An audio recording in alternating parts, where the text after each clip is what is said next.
नमस्कार, आप देख रहे हैं हमारे डिजिटल प्लेटफॉर्म पे। आपका बहुत बहुत स्वागत है। आप जरा सोचिए कि आप अपने बच्चे को स्कूल में पढ़ने के लिए भेज रहे हैं।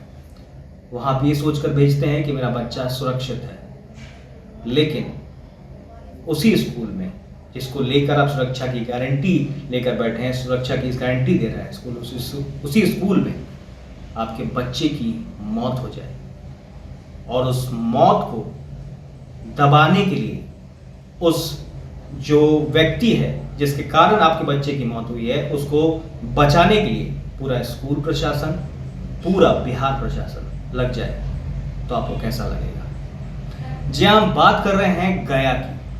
आपको कुछ दिन पहले ही हमने अपने डिजिटल प्लेटफॉर्म के माध्यम से बताया था कि एक छात्र की मौत हो गई थी। इस पर मामले पर जांच हुई थी। जांच में सामने आया था कि जो छात्र है उसने सल्फास खाकर आत्महत्या कर ली, और जो फोरेंसिक जांच जब हुई, फोरेंसिक जांच में भी यही सामने आया। लेकिन इसमें एक चौंकाने वाला खुलासा हुआ है, और चौंकाने वाला खुलासा ऐसा है जो आपके भी होश उड़ा देगा। इसलिए क्योंकि जिस एफएसएल टीम पर हम भरोसा करते हैं, जिस पर हम ये जांच, जिस बिहार के इस प्रशासन पर, इस विभाग पर हम ये भरोसा करते हैं कि जो जांच आएगी, जो रिपोर्ट आएगी, वो बिल्कुल सही होगी, क्योंकि पोस्टमार्टम रिपोर्ट गलत नहीं हो सकती। लेकिन पोस्टमार्टम रिपोर्ट को भी बदल दिया गया। और क्यों बदला गया? स्कूल प्रशासन के दबाव की वजह से, लालच की वजह से, भ्रष्टाचार की वजह से। पूरा मामला आपको बता देते हैं। देखिए, दैनिक भास्कर की एक रिपोर्ट है, आप अपने स्क्रीन पर देख रहे होंगे। इसमें क्या लिखा हुआ है?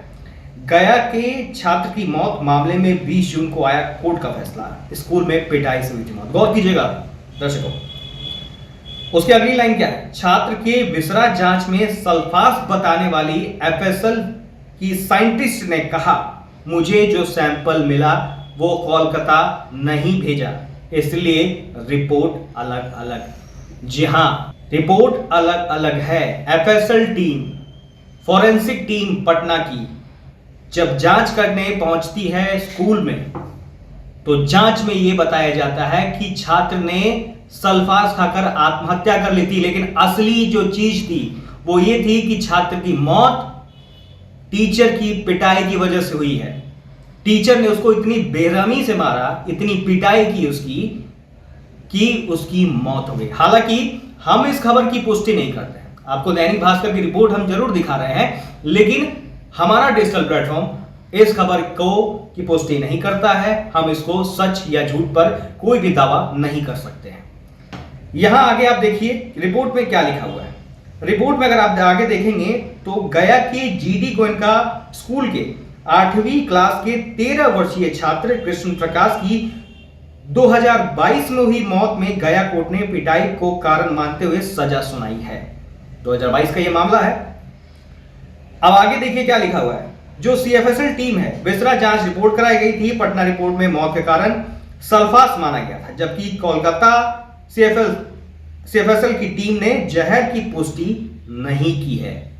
यहां गौर करने वाली बात है, जो उसकी साइंटिस्ट है, जांच करने वाली एफएसएल की साइंटिस्ट पूजा मेहता ने यह कहा है कि जो हमारे पास रिपोर्ट आई थी वो कोलकाता नहीं भेजा गया, इसलिए रिपोर्ट अलग अलग है। तो इसको क्या माना जाए, आप जरा सोच के देखिए। और जो फोरेंसिक हेड हैं, वहां पे गया में एक और बड़ी लेबोरेटरी खुल रही है, उसका भी इंचार्ज उन्हें बनाया जा रहा है। तो कहीं ना कहीं आप जरा सोच के देखिए, अगर ये मामला सच है, अगर इस तरह की बातें हुई हैं, एफएसएल टीम ने किसी दबाव की वजह से, किसी कारणवश जो रिपोर्ट है उसको बदल दिया गया है, तो वैसे निर्देशक को एक अलग प्रभार देना, क्या बिहार में ये समाज के हित के लिए है? क्या आपको लगता है कि इस तरह का वाकया आगे नहीं होगा अगर इस तरह के लोग इस तरह के पद पे बैठे रहेंगे? जो निर्देशक, मैं बार बार आपको एक चीज कह रहा हूं, जो निर्देशक रहे थे उस समय 2022 में फॉरेंसिक के, उनके अब दबाव कह लीजिए, भ्रष्टाचार कह लीजिए, जो भी कह लीजिए, उस वजह से ये रिपोर्ट को बदल दिया गया। कोलकाता के में जब जांच कराई गई दोबारा से, तो सीधा सीधा आया कि खाने में कोई भी सल्फास नहीं था। समझदार आप लोग हैं, दर्शक हमारे समझदार हैं, बहुत बेहतर तरीके से चीजों को समझते हैं, इसलिए आप तय कीजिए कि ऐसे लोगों को क्या सजा नहीं मिलनी चाहिए, क्या ऐसे लोगों को फिर से वैसी पदवी देनी चाहिए जो बिहार सरकार की तरफ से दिया जा रहा है। कमेंट बॉक्स में आप जरूर बताइए। और दूसरी चीज, आंख मूंद कर किसी भी स्कूल पर भरोसा मत कीजिए। कहने के लिए बड़े बड़े वादे किए जाते हैं स्कूल कॉलेजों की तरफ से, लेकिन आपके बच्चे की सुरक्षा, उसका भविष्य उनके माँ बाप के हाथ में है। बहुत बहुत शुक्रिया आपका।